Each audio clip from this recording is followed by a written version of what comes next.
He is Marquel Martin, and he's kind enough to join us right now via the magic of Zoom. There he is. Marquel, my man, how are you? Ariel, what's up, brother? How you doing? I'm Thanks doing for having great. me on. It's a pleasure, my friend. Thank you for coming on. It has been a while. We've talked about this for a while, and what a journey for you over the last few months. And in fact, I don't really want to start with the now because I want to kind of establish like where you have been and what you have gone through. In Yeah. terms of mixed martial arts, what was your introduction to the sport? Yeah, actually, just by happenstance. So I grew up playing football. I played college football at UNLV, had 4 surgeries, so the league wasn't an option for me. Got my master's in sports management. And at the time in Vegas, the only sport was UFC. So I was working at Nordstrom actually. And one of my clients was the EVP of marketing partnerships, Mike Mossholder. So I asked him for an internship. That internship interview turned into him offering me a job. So I was there. Yeah, I started off as a global coordinator doing sponsorship deals and worked my way up. And I was very fortunate at the time to be at the UFC because that was like the rise, right? Ronda Rousey, Conor McGregor, right? The Reebok deal, all of those things. So that's how I got introduced into the sport. And just obviously, I know like the era that those fighters were in, but like, what years are these that we're talking about that you were actually there? I think 2011 or 2012. I think the end of 2011 to 2016 when WME bought us out. Okay, so that's like a 5-6 About year run. 4 or 5 years. Okay. By the way, also people may not know this. You were also on The Bachelor and Who Wants to Be a Millionaire, right? Was this before or after the UFC run? No, it was actually during. Oh, wow. Again, I lived in Vegas for 12 years. I got a random call because one of my best friends, she nominated me to be on the show. And actually, if you know the old UFC office, there was a gym downstairs. So Craig Broussard, Dana would be there, and I'd work out too all the time. So we were all cool. So I remember asking Dana, I said, hey, like I was nervous, like I was still kind of young in the company. I said, hey, I got a call from Bachelorette. I don't know, but I don't want to lose my job. Like, and he said, bro, go have fun, live your life. Your job will be here when you get back. So I ran up and told Mike Mossholder, and he was good. So I actually went during. Wow. This is 2014. Okay. Yeah. So I went on the show, came back, and did it again. And the job was still there. Yep. Okay. Yeah. You didn't win though, right? Correct me if I'm wrong. No. I made it like halfway through, like 5 weeks. So 5 episodes out of 10. And then I was like the fan favorite. So I went on The Bachelor's in Paradise, and then they put me on Who Wants to Be a Millionaire. Oh my gosh. So yeah, like despite popular belief. So actually, funny story. I told this once, I think to Schmo or something, is a prerequisite to be on that show. You have to have suits. So I didn't own a suit at the time. Like I come from humble beginnings. So I told the producer, I said, I don't own a suit. They're like, hey, can you go to Target? I'm like, I'm not going to Target for no suit. Like, Yeah. And I remember telling Dana, and he said, come to my office. And then David August was there, tailored me up. So Dana actually bought me my very first 2 suits. Wow. Ever. That is wild. You still have those? Yeah. So I can't fit them anymore. I got that dad bod now, but I feel you on that. All right. So you leave the UFC in around 2016. Was that your decision or their decision? What happened there? No. So if you know, I think the company was sold in like August or something, but October 18th, 2016, for those who know like the old like regime, it was just like 300 of us. We call it like doomsday. That's when everyone's phone started ringing. And it was like that call to go to HR. Like I have a video of it. I should post it actually. But yeah, that's when like it was kind of layoffs because of redundancies, right? WME had somebody who did my job. So they didn't need me, right? So it's just like kind of cross off the list. It was no harm, no foul. I was young, right? Doing good, successful. So I was actually, I had heart surgery 7 days after that. Damn. So I was like recovering, trying to figure out what I wanted to do. And then I got a call from CAA. Heart surgery for what? Like what was wrong with your heart? Yeah, so I played sports all my life, football and track. And I went to the dentist to go get my wisdom teeth taken out, right? And my wisdom teeth was impacted. So they were going to put me under anesthesia. And thankfully, my dentist put an EKG on me. And Wow. he said, "Hey, do you have like heart issues?" I was like, "No, I've been playing sports all my life." He was like, "It looks like you're having a heart attack." He was like, "I can't put you under in good conscience, so you need to go see a cardiologist." So lo and behold, I, was diagnosed with hypertrophic cardiomyopathy, which is what, if you know basketball, so Hank Gathers, or no, Yeah. who's the guy from LMU? Hank Gathers? From Loyola Marymount, Bo Kimball's friend. Yeah, Yeah, I think it was Hank not Gathers. Hank Gathers. Was it not? Okay, yeah, Yeah, yeah. yeah, I think so. Yeah, so I have the same exact heart condition that he had, which causes athletes to like suddenly drop dead. So through my relationship with the UFC, I went to go get a second opinion at Cleveland Clinic, best heart doctors in the world. And yeah, so I have a defibrillator Wow. now, and yeah, everything's okay. Okay, so everything's okay, and then you end up going to Hmm. CAA and working in their combat department to represent fighters, right? Yeah, yeah. So I had no idea what CAA was, to be quite honest. I was actually negotiating my contract to work in Denver for Cronky Sports and Entertainment, and I got a random phone call from Nez Balelo, because they were co-representing GSP at the time. So because of the GSP stuff, they're like, "Hey, we may want to get into this business." And actually, someone from the UFC was kind enough to say, "Hey, Marquel just got let go, but he's really good. You guys should give him a call." And then so Vegas to LA, and I grew up in Southern California. I was like, "Let me go ahead and take this interview." And then I remember telling my parents, I said, "There's some fancy suits around here. I think I'm going to take this job instead of the Cronky Sports and Entertainment." So that's how I ended up running the division. How do you end up working with Francis, representing Francis? Yeah, so at my time at UFC, you know what's happening, like who we're getting behind. We know who the sponsors, like who we should push towards sponsorships, right? And I think it was like T Wood was always great at the time. Like there's a short list of names, and then Francis came on the scene, and that was the talk of the internal building. So when I got to CA, they said, "Hey, how do you want to map this out?" I said, "I really want to go after like the markets, because at UFC, so my value proposition as a manager, agent, whatever you want to call me, was that I worked at UFC, right? Like, so Mm. I know the ins and outs from that perspective. So knowing that there's a likely chance that they may at some point want to go to Africa, at some point want to go to India, at some point want to go to Mexico, right? That's how I started my recruiting. And I ended up getting Francis's number somehow. And I met him at the Wynn Hotel.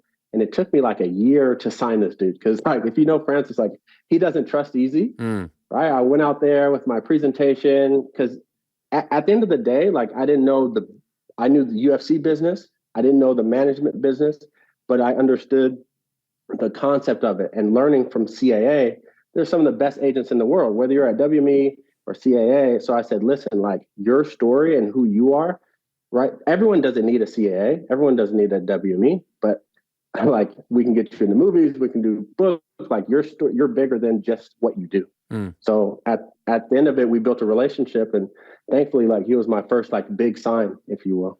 And what was the first fight that you guys worked together on? Like, like that you represented him?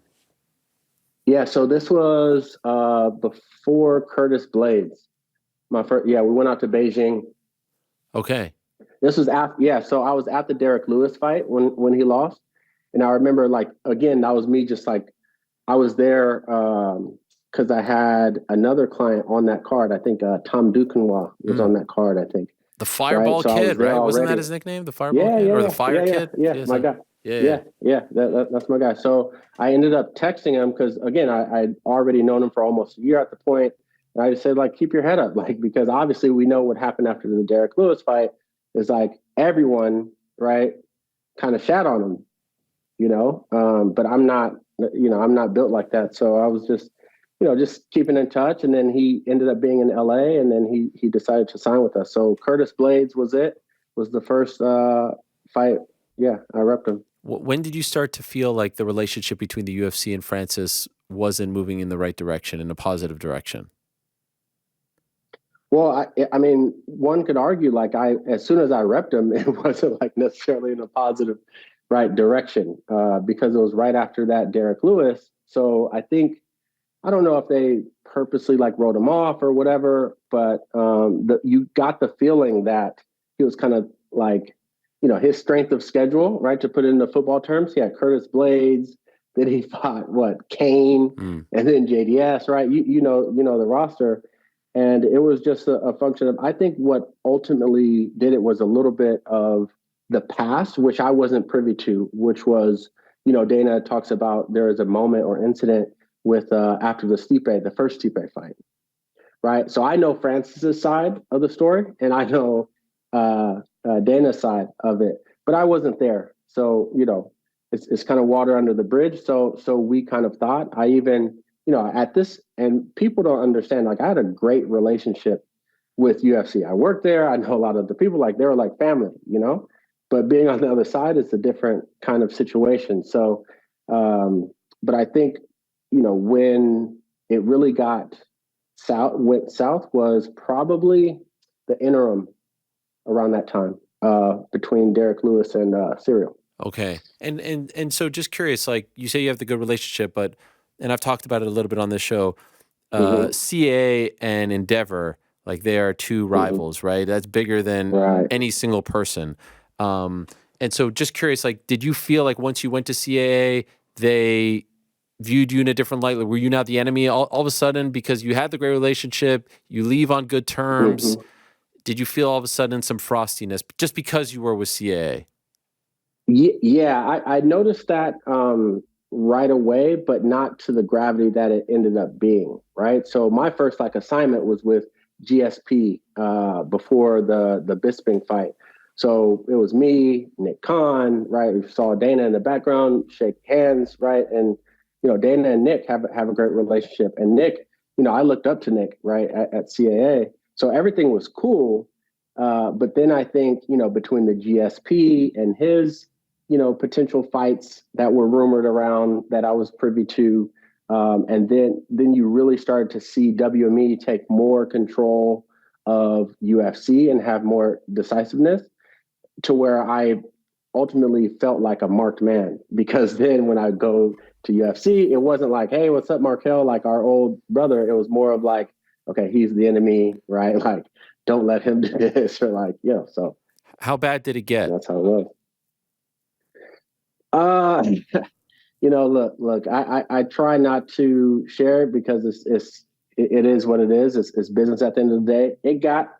It got pretty wild to where I was just like, really, like this is how it gets, right? But again, I'm growing up in the agency, right, making a name for myself, and you really get to see, the business side of it, right? The fight business is wild, and all the while I'm seeing how every other major sport conducts themselves, how every other agent and agency, like how businesses ran. So I try to emulate that, right? Mixed with my own character and integrity or whatever you call, right? So it was just a function of like, hey, like we will crush you at, you know what I mean, at any expense. But I'm not one to kind of cower. I'm not a yes guy, as they say. But it's all respect at the end of the day. That's why, like, I wanted to kind of like, make sure I point out, it's like I went through a lot of stuff. Francis went through a lot of stuff. But at the end of the day, like everyone wins. You know what I mean? I hope if I see Dana, like I'll shake his hand, give him a hug, say what's up. Like I have no bad blood towards them. At the end of the day, it was business. I stood by my client. Like that's my job at the end of the day, regardless of everything else. Like I could have easily took the other route, Sure. but I didn't. That being said, like you guys got into like this infamous back and forth on Instagram comments and things like that, and even Dana in the Yeah, comments said like, "I hope Francis gets better representation." We've yeah, talked about Kevin Lee potentially being like a yep. casualty of this war when they let him go out of the blue. Did you feel like they were trying to, for lack of a better word, like box you out of the business and get people to leave you or not want to do business with you anymore? Yeah. No, I think that moment where and you have to understand, like that moment when Dana and I kind of had a quick exchange on Instagram, right? I I would love to take that back, right? But at the same time, I'd still do it again, right? And just from a standpoint of like, put yourself in my shoes, right? I'm a young agent growing up. right? And like to get discredited by the powerful Dana and whatever, like I worked my ass off, so that was just a response on me defending myself, period. It had nothing to do with Francis or whatever, but I know that they didn't take that lightly. Everyone talks about like closed doors, but like, I'm a grown man, right? So again, I wish we would have, Dana and I think that was a misunderstanding because what I've learned is that he wasn't talking about me. So I heard, but I took it as like, listen, like this is my livelihood. I've always been super respectful of UFC and every single person that works there, and then I get called out as like a bad manager or whatever. Like I can't allow that to go because it's simply not true. Mm. And so, from my perspective, right. To me, the interesting part of the Francis story is like around the pandemic starting and him getting on that card in Jacksonville, and he fights Jairzinho Rosenstrike. And I remember talking to him, I think on the Monday after, and he's like, I'm ready to go again. And that's when the John Jones stuff happened. And that's why what's happening now with John and this narrative of like, oh, you ran away, John saying, and Dana saying he wants no part of it. It was like, it was just 3 years ago that it seemed like Francis was begging for that fight.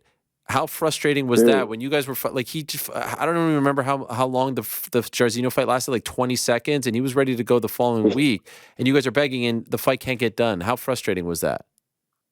Man, it was beyond frustrating, and I'm sure and you covered a lot of it. So thank you for always like sharing the other side of things to the fans because they don't know what they don't know. But Francis, we were trying to get so many fights. People have no idea. He should have been done with his contract 2 years ago, easily, and we could have resigned. We could have done whatever. It was always, hey, this is happening and this is happening, right? And like he was like, one could say he was just getting stalled out, right? And after the Rosenstruck fight, who was it after that? After Rosenstruck, I'm pretty sure it was Cyril. No, it was Stipe. Cyril. Oh, yeah, Stipe. Sorry. He wins the belt. Yeah, so we're right. We're waiting around forever, and we didn't want to wait on Stipe. I think something was going on with DC and Stipe. Yep. We didn't want to wait. We're like, we'll take another fight. Like, no problem. We'll take another fight.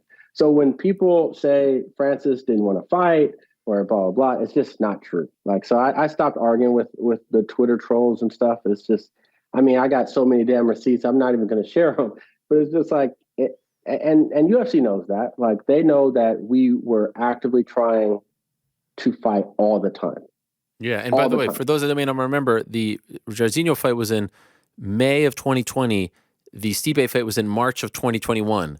That's almost a year later that he had to wait to take that fight. And yes, in between that was DC versus Stipe 3 for the belt. Now, Francis has told us the story, and even Jake Paul to a degree. But the day of the Ciryl Gane fight, you were involved in something that kind of like, was a little bit of a distraction, for lack of a better word, leading up to it. Can you tell us about that?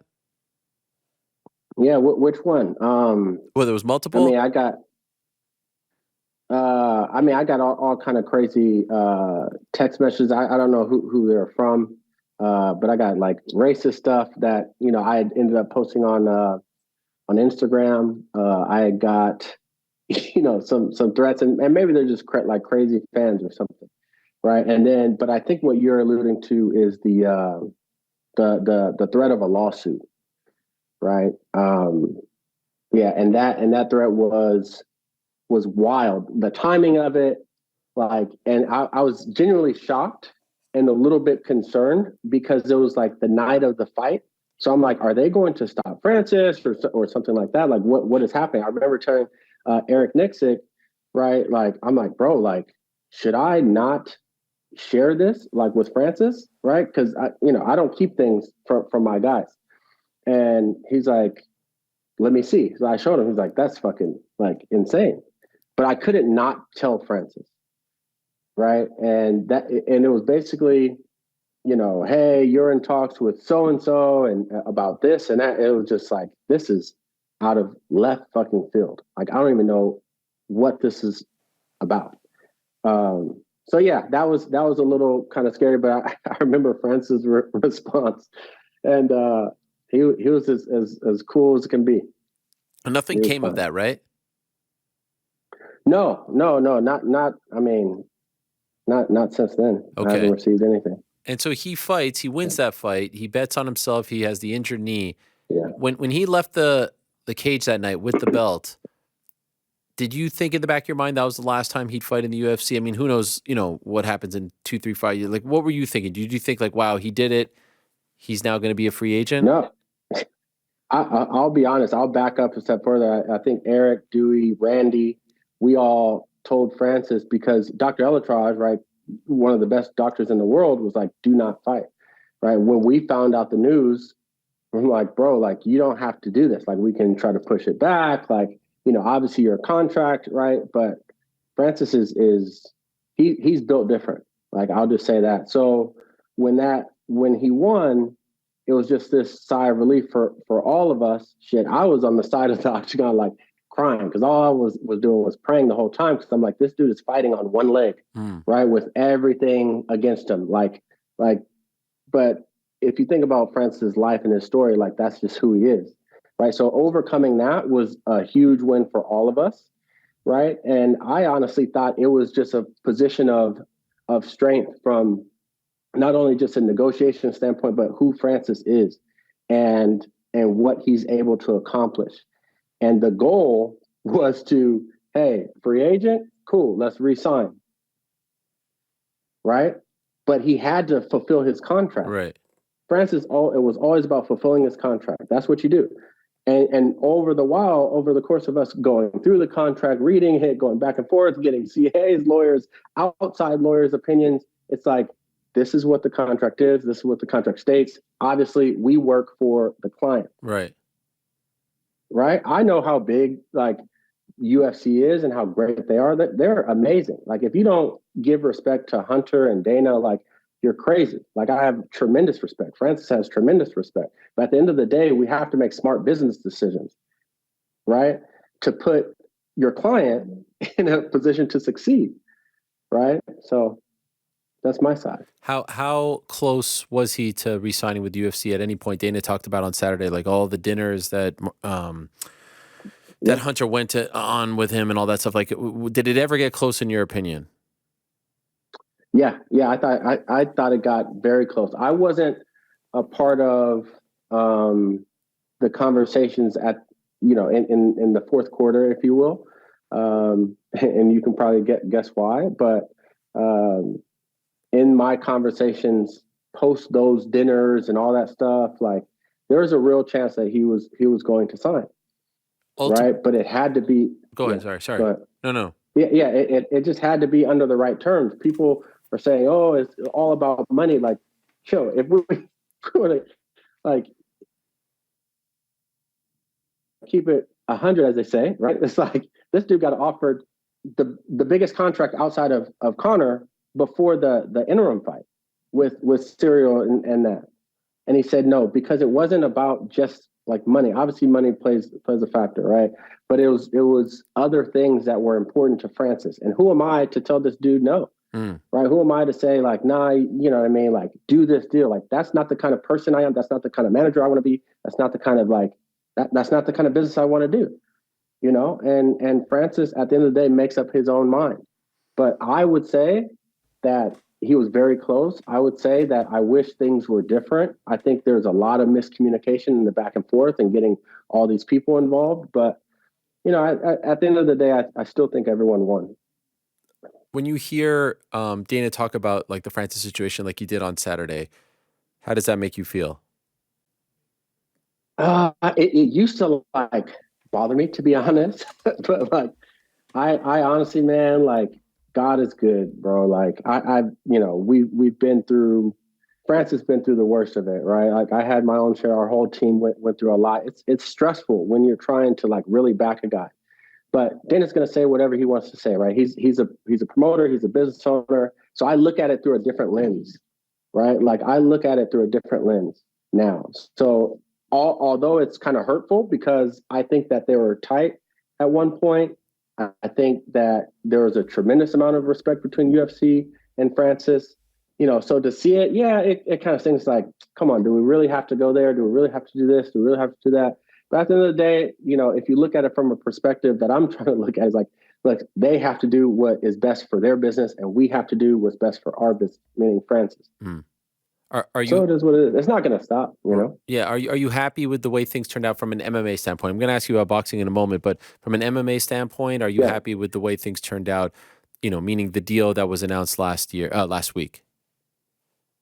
man, absolutely. That's why I'm just here, like, thankful, like, to God, because it was a lot, man. Like, and people were assuming this and assuming that, but Francis, I got to give all the credit to Francis, right? Like, and he was able to kind of withstand all the tide and all the pressure, all the media hate, not yourself, of course, but all the naysayers, and come out with arguably the best deal that we've ever seen in MMA, period. Including Connor from a structural standpoint. Connor, I don't know, like I would say outside of Connor. Right. Connor's an anomaly, right? But for sure, he's the highest paid heavyweight ever, right? This guy, with the PFL deal, the way that it's structured, it's unprecedented. Like, this is a game changer. Like, that's why I'm kind of shocked. Like, I thought everyone would celebrate this. Like, even fighters, right? Even managers. Like, I have no hate towards anyone. Like, this is better for the sport. The first thing that I saw at CAA when I worked there, right? Because it's literally the best, of the best in the world. I'm like, the UFC side is top level, but the other side is like the wild, wild west. Like the managing and fighter, like that side needs to catch up with UFC, in my opinion. And the only way to do that is to have a person or someone like a Francis that's willing to say, okay, I'll be first. This changes like, fighters are going to get paid more from UFC. They're going to have more opportunities, right? You see Dana saying, Tyson, come on, like, Yeah. come on, like, let's put on this fight. Like, this helps everyone. So people, I know behind the scenes, kind of, fighters will reach out to Francis, and that's beautiful. But I wish there was a lot more appreciation for a person like Francis. And maybe it'll happen later on, like years to come. But this dude is a game changer. Like, and that's what it is. So we accomplished a lot, and I'm happy for him, man. And I'm gonna be rocking with him till the wheels fall off. So where do we stand with the boxing side? I think that's the one that everyone's waiting on. Like, Yeah. is this going to happen? Is he going to get a Tyson? Is he going to get a Wilder? What could you tell us about Yeah, this? yeah. Listen, I think obviously that's something that Francis has always wanted to do. UFC knows that, right? And that's what I wanted to always push for. That is going to happen. Who it's going to be against, we don't know. We've had a lot of positive conversations. As you know, boxing is even crazier than the MMA Yeah. space, Yeah. right? So things just take time, right? Obviously, we're in the social media age where no one wants to be patient for anything. But I'll say, without giving away too much, that things are positive. They're going in the right direction. I think people will be shocked by what comes of it. And at the end of the day, this is not about just money, right? And grabbing. Like, Francis wants to develop the sport in Africa, right? Combat sports. Like, this dude, again, one of the reasons why I fought for him so passionately, or whatever you want to call it, is because, like, this dude is bigger than himself, the fight game. I used to tell him, I'm like, bro, you realize, like, you're bigger than what you think you are. Like, you're not just meant to be a champion. Like, you're meant to be a figure for your countrymen, your fellow countrymen, right? To give them hope, like what you did in life. And that's why I was like, UFC, we have a amazing opportunity to do this together, right? But they wanted to do their own thing, and that's fine. But at the end of the day, I think people need to realize that, like, he's doing this not only for himself but for Africa, right? And what we're going to do in the boxing space, I think, is we're going to try to bring a fight there, right? Regardless whether it's his next fight or whatever, we're going to do it, right? Anyone else can go outside of Africa. I mean, into Africa and put on a fight, like, that's cool. But it's different when it's Francis. Do you It's think? just different. Do you think he boxes this year? Yeah. And do you think it's against one of those big names that's been talked about, or do you think it's against someone maybe like a tune-up fight, for lack of a better word? Yeah, we go back and forth on that all the time. We'd love if one of the big fights, presents himself, but it seems like they're kind of like tied up. So I guess, tune-up fight, like, Francis isn't a traditional boxer, right? So like every fight is a big fight, Right. But I know Francis wants to challenge himself, right? Obviously, you see Deontay out there, Anthony Joshua out there, Tyson Fury out there. We'd love that matchup. I think, you know, that's something that's has a narrative and a story behind it that's bigger than just the fight game, right? And at the same time, we want to see who the baddest man on the planet is. I know Dana just said that, but I'm like, you know, like I guess John Jones has the GOAT. He is the GOAT. Don't get me wrong, but baddest man on the planet, nah. Like, can't maybe the interim baddest man on the planet or something. But yeah, I think Francis has that. And for you, moving forward, are you able to do business with the UFC, represent fighters that aren't Francis? How is that for you? Yeah, I mean, I'd love to. That's I guess up to UFC. I have no issues with them. I'm going to always conduct myself for professionally. I'm going to always treat them with respect, right? And if a fighter wants to be represented by me or someone like myself, right, then that is what it is. They'll know what they're getting out of me, right? And that's what I believe true representation is. But I also understand that like it's just a different space. But I'll tell you one thing, like I hope that this deal that Francis has and what was done serves as kind of like inspiration or a blueprint for fighters to get their just due. Do you think it will, though? I I don't know. In the short term, no chance. Like, and I've never been a huge advocate of like a union or whatever, but I'm just an advocate of like fighters being smarter about business, right? And I don't have all the answers. Like, I'm full of faults as well, but at the same time, it's like, come on, guys. Like, I don't know what to tell you. Like UFC is the best in the world. They're great at what they do. They are great at what they do. But at the same time, it's like, you guys got to understand, like, things can only progress. Change is good. Are and you are remaining in the MMA business because there was a time where, when you left CAA, I think you were like leaning towards the crypto world. I'm a big connoisseur in that world. So no, Web3. Web3. See, I don't know what the fuck I'm talking about. But are you still representing fighters not named Francis?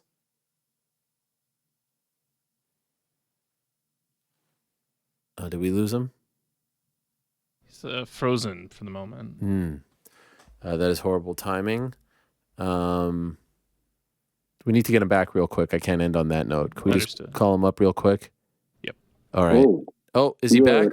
That entire time. I think we just said like what am I doing now? Yeah. Are you still representing fighters?